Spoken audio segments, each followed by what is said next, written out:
सीधार्थ देह भाव, यही अज्ञान है। फिर इसकी व्याख्या विस्तार से करते रहो। मूल अज्ञान का स्वरूप अपने स्वरूप का विस्मरण करके अपने को देह मानना है। बस इसी की परीक्षा कर लो कि आप अज्ञानी हो कि ज्ञानी हो।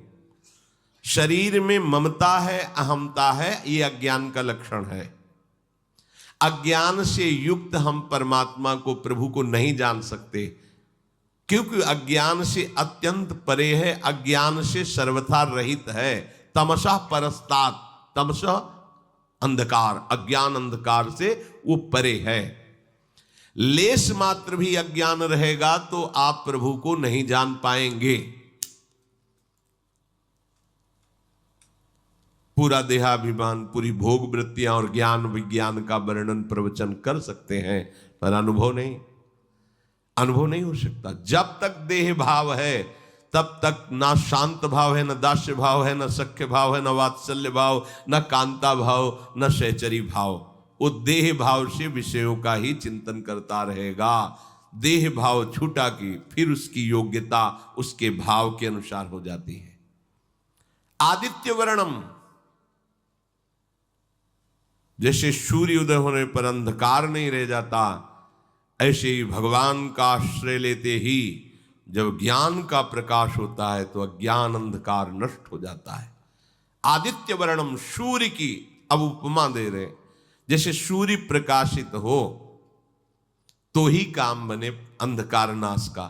नहीं, जितनी भी प्रकाश की वस्तुएं सब कर दी जाए, बड़े बड़े पहाड़ों में आग लगा दी जाए, खूब बड़े बड़े हाइलोजन लगा दिए जाए, जगह जगह मोमबत्ती, दीपक, जो भी आप कर पाओ, पर क्या अंधकार का नाश हो जाएगा? नहीं होगा। जहां ये प्रकाश की व्यवस्था नहीं होगी, बगल में ही अंधकार छाया रहे। और सूर्य उदय भी नहीं होता, उसके पहले ही अंधकार नष्ट हो जाता है। देखो, सूर्य उदय नहीं हुआ पर प्रकाश छाने लगता है। हमें उस समय किसी लाइट की जरूरत नहीं होती। अभी देख लेना, सूर्य जैसे जैसे उदय होने का नजदीक समय आएगा, अंधकार नष्ट हो जाएगा। सूर्य उदय हुआ कि फिर अंधकार की खोज भी नहीं, घर की आंतरिक कोठरी में भी प्रकाश झलकने लगता है। ऐसे ही चाहे जितना साधन कर लो, वो हाइलोजन, मोमबत्ती, ये सब प्रकाश अंधकार नहीं जाने वाला। एकमात्र सूर्य ही है जो अंधकार का नाश कर देता है। एकमात्र भगवान का आश्रय और उनका निरंतर सुमिरन ही तुम्हारे अज्ञान अंधकार को नष्ट करेगा। अन्य तपस्या आदि बड़े बड़े साधन वही है अंधकार नष्ट करने की यंत्र, लेकिन सूर्य नहीं है। सूर्य कौन है? आदित्य वर्णम, भगवान। भगवान का आश्रय, भगवत भजन, ये सूर्य की तरह प्रकाश। हृदय में कहीं भी अंधकार नहीं। अज्ञान तिमिरांधस्य ज्ञानांजन शलाकया चक्षुरुन्मीलितम मेन तस्मै श्री गुरुवे नमः। वो हमारे नेत्रों में ज्ञान का प्रकाश कर देते हैं, अज्ञान अंधकार का नाश हो जाता है। इसलिए भगवान को कहा कि मन बुद्धि आदि को भी जहां से प्रकाश प्राप्त होता है, अज्ञान का सर्वथा जहां से नाश हो जाता है, वो हमारे प्रभु श्री हरि है। आदित्य वर्णम अनुस्मरेत अचिंत्य रूपम। बहुत समझने का विषय है। हमारे प्रभु का रूप कैसा, आप भाव करें तैसा। अचिंत्य रूपम, उनका क्या स्वरूप है, आप जैसा भाव करें। देखो, गोस्वामी जी इसी को सरल भाषा में कहते हैं, जाकी रही भावना जैसी, प्रभु मूर्ति देखी तीनु तैसी। प्रभु कैसे? बोले जैसी आपकी भावना वैसे ही आपको भगवत दर्शन होगा। वैसे तो अचिंत स्वरूपम, तुम्हारे चिंतन में आने वाला तत्व नहीं है श्री हरि। जैसी भावना आपकी, आप जैसी भावना से सत्य का आरोप कर लेंगे वैसे ही अनुभव आने लगेगा। ये भगवान का खेल है। जैसी भावना करेंगे आप, पत्नी भावना से तो भगवान मेरा पत्नी बना हुआ है, पक्का 100%, 99 नहीं। आप पुत्र भाव, वही पुत्र बना हुआ है, मेरा हरि ही। दूसरा नहीं, पक्का। जिस दिन तुम्हारे नेत्र खुलेंगे तो तुम देखोगे तो मैं भगवान में ही खेल रहा था, मैं भगवान में ही खेल रहा था, चूक गया, चूक गया, चूक गया। जा पर जाकर सत्य स्नेहु,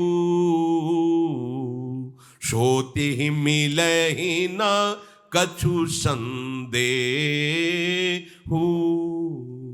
यदि आपने सत्य स्नेह कर लिया शरीर से, संबंधियों से, वही परमात्मा आपको भाषित हो रहा है। वैसे ही यदि अचिंत्य स्वरूपम, जो मन बुद्धि के अगोचर तत्व श्री हरि का रूप जो गुरु ने प्रदान किया है, अब आप उसका आगे कह रहे अनुस्मरे, तो वो तुम्हारे स्मरण में आ गया, बस जीत गए, सब जीत गए। वो ऐसा अणो अणियान महतो महियान, वो अनुशासितारम, वो कविम पुराणम, वो परमात्म तत्व तुम्हारे हृदय में आ जाएगा, हृदय में। खास बात है अनुस्मरेत, अनुमान होता बार बार, स्मरण के बाद स्मरण, स्मरण मतलब तार नहीं टूटना चाहिए, तैल धारावत। वो सर्वज्ञ, वो अनादि, सबके शासक, परमाणुओं से भी अत्यंत सूक्ष्म, सबका धारण पोषण करने वाला धाता, अज्ञान से अत्यंत परे, सबको प्रकाशित करने वाला, चाहे उसे सगुण बोलो, निर्गुण बोलो, साकार बोलो, निराकार बोलो, वो सब का सब तुम्हारे हृदय में अपना वैभव प्रकाशित कर देगा। बस तुम्हें जरूरत है अनुस्मरेत, अनुस्मरेत, स्मरण, परिस्मरण, परिस्मरण, तो बार बार स्मरण। यस्य स्मरण मात्रेण जन्म संसार बंधनात् विमुच्यते, जिसके स्मरण परिस्मरण करने का प्रभाव क्या होता है, विमुच्यते, वो जन्म के कर्म बंधन से, मरण भाव से मुक्त होकर चिदानंद स्वरूप में स्थित हो जाता है। खास बात आई है स्मरेत, अनुस्मरेत, बार बार स्मरण, बार बार प्रभु की याद। ये प्रभु अपना परिचय इसलिए दे रहे कि तुम जान लो कि तुम्हारे प्रभु कैसे हैं। ऐसे महान प्रभु के तुम दास होकर किसी व्यक्ति का आश्रय, किसी वस्तु का आश्रय, कहां फंसे हो, कहां हो तुम? राग द्वेष निंदा कहां हो तुम? अभी तो तुम देह भाव में, माया में विचर रहे हो, अभी साधक नहीं हो, अभी उपासक नहीं हो। साधक उपासक तो हर जगह अपनी प्रभु की महिमा को देखता है। अणो अणियान महतो मैया। पूज्य भाई जी से हनुमान प्रसाद पोद्दार जी ने अपनी वाणी में लिखा कि जहां से सुई के पीछे वाले छेद में धागा जाना मुश्किल होता है, हमारा श्री कृष्ण वहां से अनंत ब्रह्मांड पार कर देगा। अनंत ब्रह्मांड इतना सामर्थ्यशाली, कर तुम अकर तुम अन्यथा कर तुम। अब किसका हम आश्रय लें? हे सब मृत्यु के काल के कलेवा शरीरों को अहम मानने वाले, इनका हम आश्रय लें?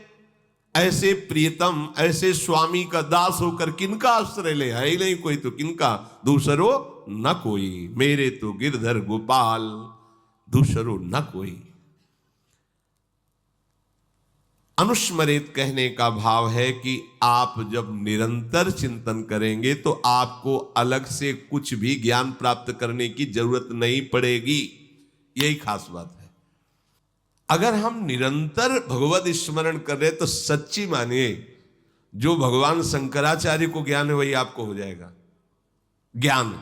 जो भक्ति आचार्यों के हृदय में वो आपके हृदय में आ जाएगी, क्योंकि भगवान का नाम ही आचार्य है, गुरु है, ग्रंथ है, पंथ है। सच्ची बात कह रहे हैं, यहां टिकना बड़ा कठिन होता है। अगर नाम चल रहा है तो कोई ऐसा ज्ञान नहीं है जो आपके हृदय में प्रकाशित न हो जाए, पर इस पर विश्वास नहीं होता। व्याकरण पढ़ करके बहुत अच्छे संस्कृत के लक्ष्यदार भाषण दिए जा सकते हैं, लेकिन सत्य सच्चिदानंद से चित्त जोड़ने पर बात बनेगी। और आगे जब बढ़ेंगे तो अंतःकरण धर्म से त्याग वृत्ति होकर जब स्वरूप की तरफ, कोई पढ़ाई लिखाई की वहां गुंजाइश ही नहीं है। प्राय भटकना मिटता नहीं है। बड़ा अच्छा लगता है जब अपने आगे लिखे व्याकरणाचार्य या शास्त्री या मध्यमा जब आगे लिखे तो बहुत अच्छा लगता है। और जब आगे लिखने के लिए कुछ है ही नहीं है तो फिर एक ही अच्छा लगता है, प्रियालाल के सिवा कोई नहीं। और ये बात समझ में आ गई तो सब आचार्यों का, सब महापुरुषों का मत आपको प्राप्त हो गया है। ये बात समझना कठिन होता है। जिन्होंने कभी स्कूल नहीं देखा, पढ़ने नहीं गए, ओ राम राम राम राम, या एक ओम, द्वि ओम, तीन ओम, ब्रह्मबोध संपन्न, उनकी वाणी और वेदांत के सूत्र मिला लो जाके, उनकी बोली हुई बात वेदांत में होगी, शास्त्रों में होगी, ढूंढ लो। क्यों? वो निरंतर नाम में रत है। बहुत ज्ञान, बहुत विद्या, और संसार के ही भोगों में रति। क्या विद्या? विद्या पढ़ी कर तो फिरो औरन को अपमान, नारायण या विद्या नहीं, सब विद्या धूर समान, किस काम में आई? अनुस्मरेत, एक भी क्षण व्यर्थ मत करो, सबका सार है भगवद स्मरण। श्यामा श्याम के चिंतन में डूबे हुए हैं, नाम चिंतन, मंत्र चिंतन, वाणी गायन, अंदर ही वाणी गायन चल शांत। तो बोले फिर क्या होगा, इसका परिणाम क्या होगा? तो प्रयाण काले मनसा चले न, भक्त्या युक्तो योग बले न चैव, भ्रूर्मध्ये प्राणमावेश्य सम्यक, सतम परम पुरुषमुपैति दिव्यम। फिर आपको कह रहे हैं जैसे योग मार्ग में होता है, शब्द कमलों का वर्णन आता है, जो इनको भेद करके वो फिर ब्रह्म को प्राप्त होता है। कुंडलनी जागरण, कई तरह की योगिक चमत्कारमयी वृत्तियां वर्णन योग ग्रंथों में आता है। हम आपको अनुभव की बात कहते हैं, वो भी किए हैं, क्योंकि संन्यास मार्ग में चले तो नैष्ठिक ब्रह्मचर्य के समय था प्राणायाम, पद्मासन, संयम, नियम, जो जैसे गुरु कृपा से नाम में इतनी सामर्थ्य, बिना किसी प्राणायाम और पद्मासन लगाए अपने आप आपके जो चाहिए वो प्राप्त हो जाएगा। सप्त कमलों का भेदन, कुंडली का जागरण, सुषुम्ना नाड़ी का खुल जाना, ब्रह्मरंध्र से चिंतन होने लगना। आप जब अच्छे से भजन करोगे तो आप देखोगे यहां हल्का सा